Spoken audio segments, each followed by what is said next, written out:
Are you on social media? Of course you are. Who isn't? Do you remember your very first exposure to social media? Oh my gosh, for me it was classmates.com. But for many of you, it may have been MySpace. Do you remember what it felt like that very first time to have unlimited reach? You could make new friends, you could connect with old friends. My goodness, you could connect with anyone in the entire world. Communication was the way of the future. And that was the huge promise of social media in the late 90s. But no one would have predicted what it would become in the 2010s.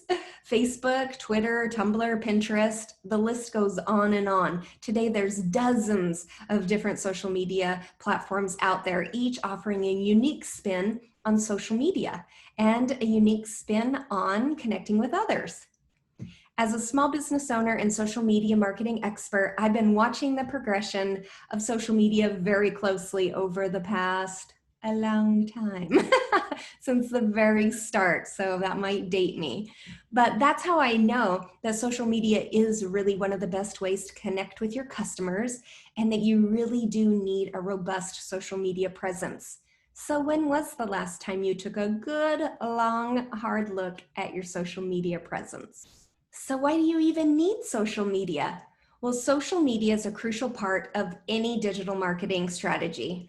Being on social media is how you reach out to previous, current, and potential customers.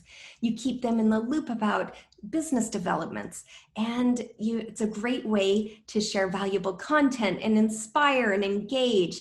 And don't forget, you can also sprinkle in some hot promos for your products and services.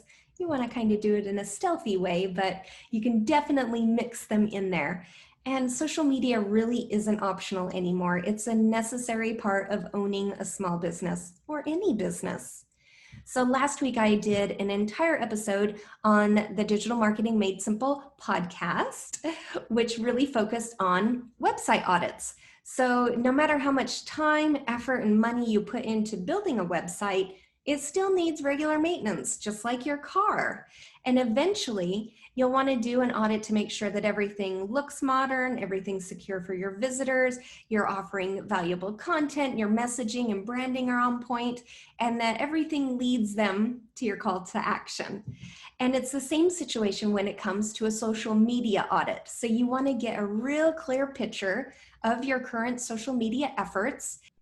This overview will allow you to spot the places where you can improve your results and engagement, and you can figure out what's working and what isn't working. Is your content resonating with your audience? Have you been gaining new followers? Have things come to a standstill? It really gives you a real overview of how your social media platforms are performing. And another reason you want to do regular social media audits is that each platform can change its look and functionality. So for example, Facebook just did a massive redesign, and they like to do that every few years. And because of this, both personal and business profiles can look completely different than they did even a few weeks ago. And there's a chance that your previously chosen profile and banner cover images, they're just not gonna look right on the new layouts. So you always wanna make sure that you're checking in to see what your customers see. So a big question I get asked a lot is, which networks should I be on? Well, for right now, let's focus on, let's say, the big four. There are a lot of other options, but for the sake of time, let's focus on Facebook, Instagram, LinkedIn, and Pinterest, believe it or not. So Facebook is kind of the default social media channel in most people's minds. So everyone's on Facebook, whether you want to be or not, most people are on Facebook.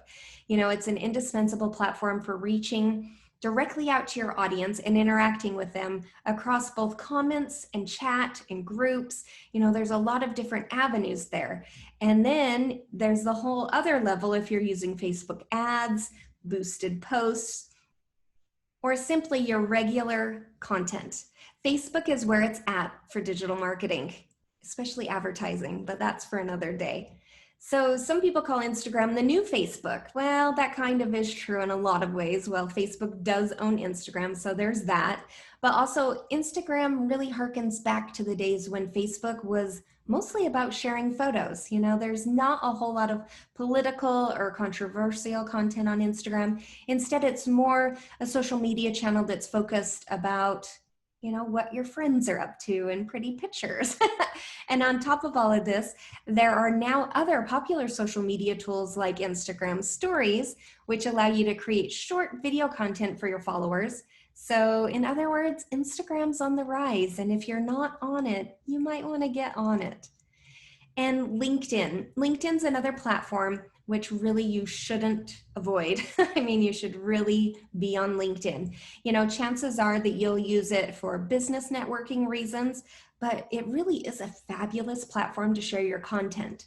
So unlike some more casual audiences offered through Facebook and Instagram or even Twitter, you know, you're dealing with a much more professional crowd on LinkedIn.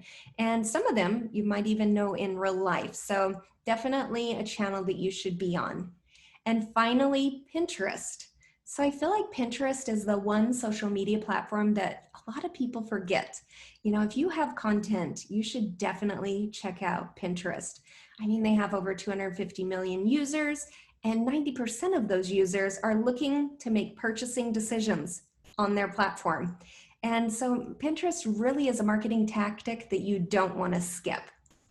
So the first step of a social media audit is to really look at your social media presence at a surface level. So basically you want to know what followers will see when they visit your various social media profiles.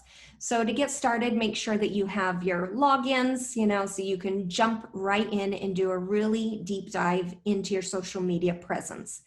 So first thing you'll want to do is you'll want to jot down all of the relevant information from your accounts.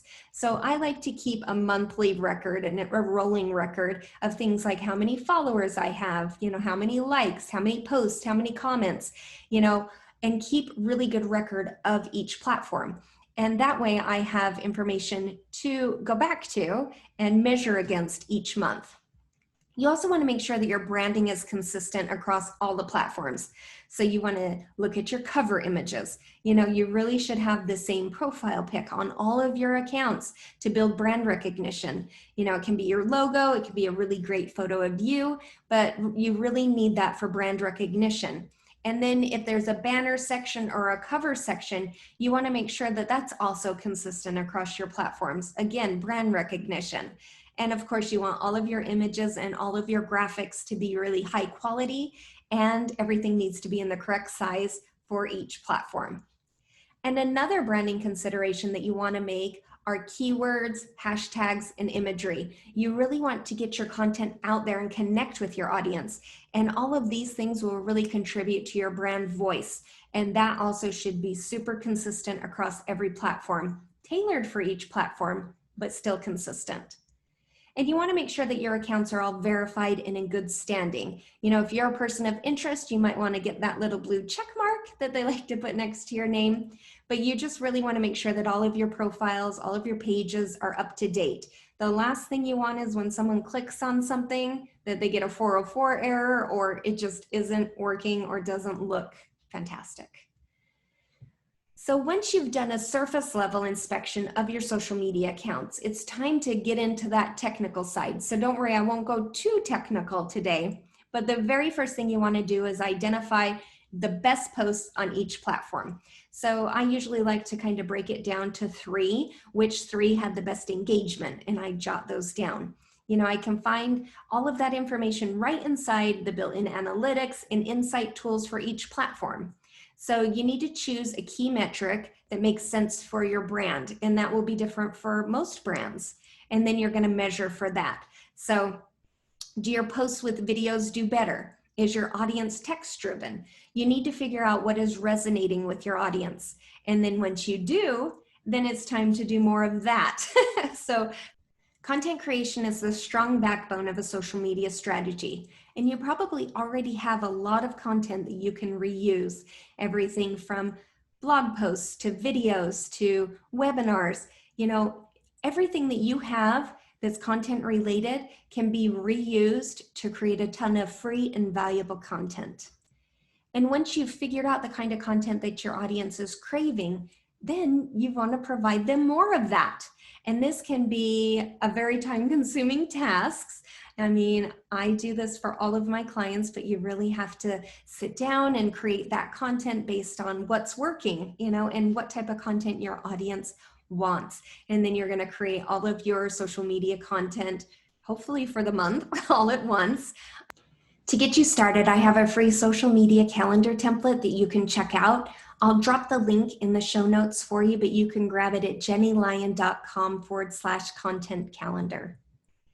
And you can't do this just once though. You really have to be tracking your results over time. So you really want to check your social media analytics at least once a month, preferably more if you're scheduling week to week, but at least once a month.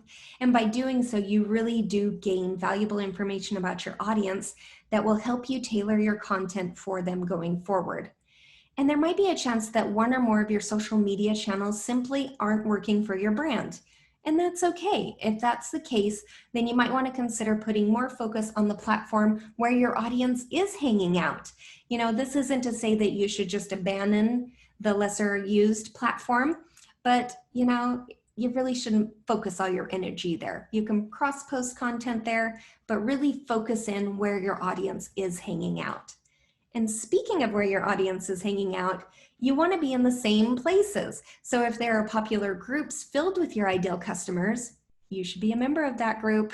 Not just that, you should engage with them through comments and posts and engage. Offer valuable insights.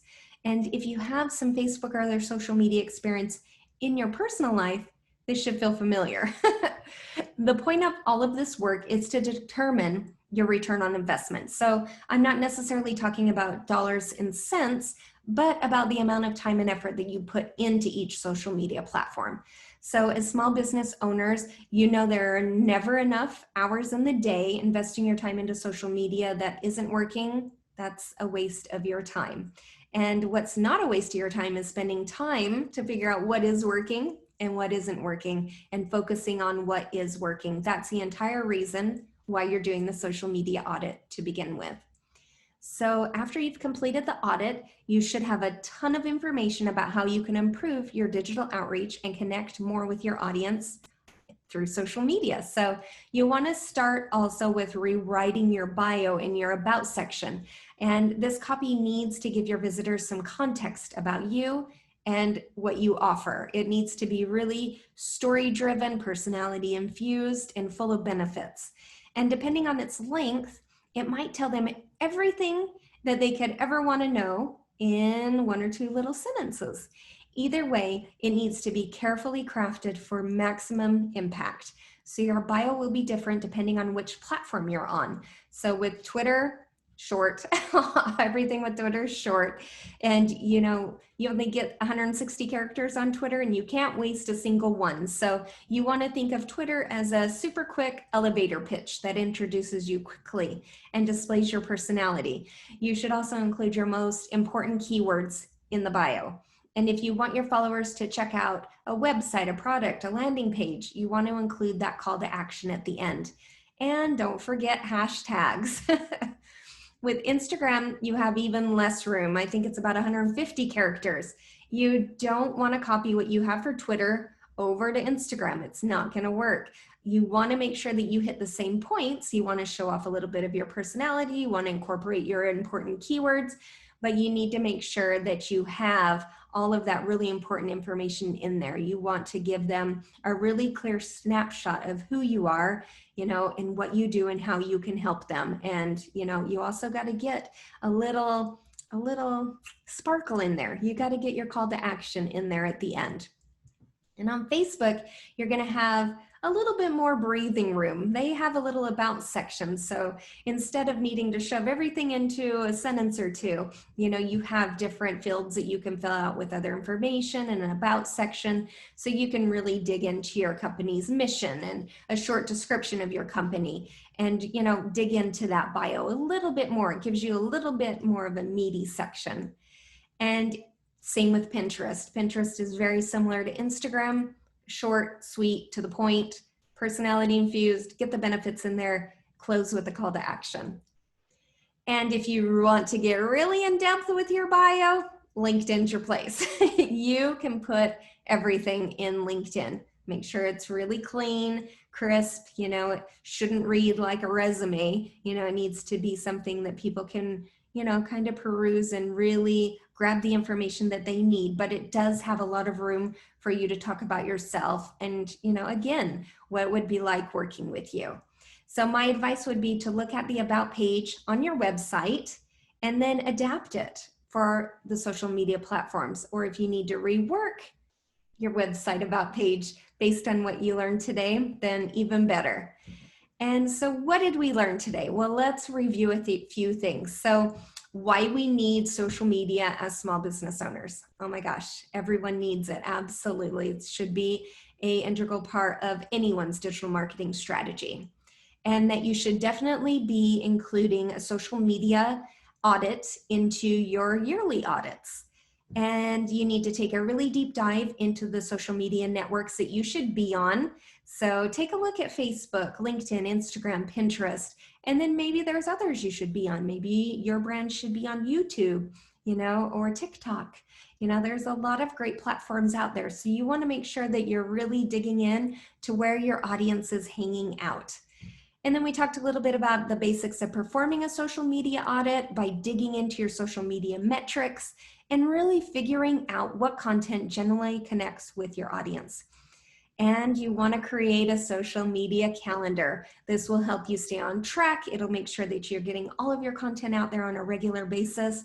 And it also helps you to determine your social media ROI.